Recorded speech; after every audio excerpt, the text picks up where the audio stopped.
এর জন্য আপনারা চলে আসবেন আপনাদের ফোনের গুগলে, এবং গুগলে এখানে আপনি সার্চ করবেন জন্ম মৃত্যু তথা সার্চ করার পর এই ধরনের আপনার কাছে একটা নতুন ইন্টারফেস আসবে। এখানে আসার পরে যে জন্ম মৃত্যু লেখা আছে এখানে আপনারা ক্লিক করবেন। এটাতে ক্লিক করার পর আপনাদের এখানে দেখুন একটা নতুন ইন্টারফেস খুলে গেছে। এই যে দেখুন জন্ম মৃত্যু তথা এই যে লোগোটা আছে, এখানে কিন্তু ইউজার লগইন আইডি বা পাসওয়ার্ড দিয়েও লগ ইন করতে পারেন, অথবা এই যে ডান দিকে যে 3 লাইন এখানে আপনি ক্লিক করবেন। এটাতে ক্লিক করার পর এখানে দেখুন সিটিজেন সার্ভিস 3 নম্বর অপশান, এখানে 4টা অপশান আছে, 4টা অপশানের মধ্যে সিটিজেন সার্ভিস এখানে আপনাকে ক্লিক করতে হবে।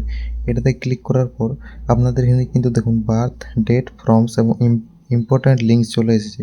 এখানে আপনার বার্থ সার্টিফিকেট দেখতে চান, এই জন্য বার্থতে ক্লিক করবেন। এটাতে ক্লিক করার পর দেখুন এই ধরনের একটা নতুন ইন্টারফেস খুলে গেছে।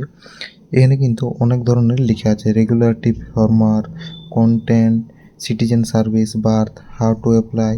তো এখানে আপনারা স্ক্রল করে নিচে আসবেন।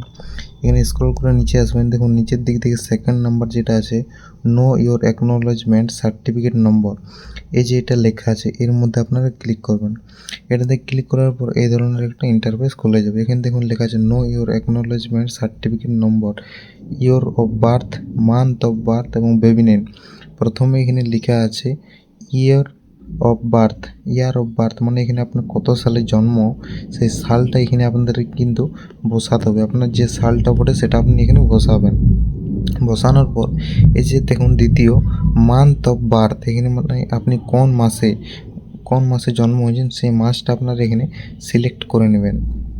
এবং এখানে সিলেক্ট করার পর আপনি যার বার্থ সার্টিফিকেট আপনি দেখতে চান এখানে তার নামটা লিখে দেবেন। এই ফর্মে তার নামটা লিখবেন। লেখার পর তার যে মায়ের নামটা এখানে আপনি লিখবেন। লেখার পর এখানে দেখুন মোবাইল নম্বর, এখানে কিন্তু আপনাদের যে মোবাইল নম্বর একটা যে কোনো দিতে হবে। মোবাইল নম্বরটা দেওয়ার পর এই আপনার এই সার্চে ক্লিক করবেন। সার্চে ক্লিক করার পর আপনাদের একটা ওটিপি যাবে। ওটিপিটা বসানোর পর আপনার যে বার্থ সার্টিফিকেট যে তথ্য আছে সব কিন্তু আপনাদের কাছে শো হবে। সেটা দেখে কিন্তু আপনারা সেই পুরনো বার্থ সার্টিফিকেট হাতে লেখা থেকে সেটা আপনারা ডিজিটালে অনলাইনে অ্যাপ্লাই করে নিতে পারবেন। কিছুদিন অ্যাপ্লাই করার পরে আপনাদের বাড়িতে অথবা আপনাদের যে অ্যাড্রেস দিয়েছে সেই অ্যাড্রেসে কিন্তু আপনাদের পৌঁছে যাবে।